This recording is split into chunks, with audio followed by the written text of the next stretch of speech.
Hello everyone, welcome to my channel beauty tips. हाथों की हिफाजत के लिए चंद टोटके। जो रात सोने से पहले ग्रेसियों के गुलाब मिलाकर हाथों का मसाज करें। अंडे की सफेदी में फटकरी मिक्स करके नाखूनों कोहने पर मलें, मैल साफ हो जाएगी। सख्त और खुरदरे हाथ मुलायम करने के लिए पेट्रोलियम जेली में कार्बोलिक एसिड मिलाकर मसाज करें। नाखूनों की सफाई के लिए रोगन बादाम में सफ़ेद आयोडीन मिला के इसमें रुई भिगोकर नाखून साफ करें।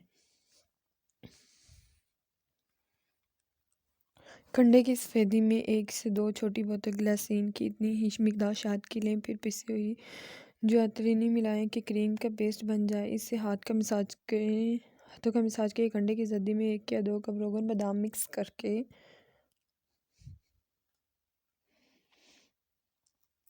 फिर इसमें 1 चम्मच अरके गुलाब, 1 या 2 चम्मच शहद और 1 चम्मच लीमू का रस मिलाकर इसे बोतल में भर लें। सुबह शाम हाथों का मसाज करें। इससे हाथ नरम, मुलायम और खूबसूरत हो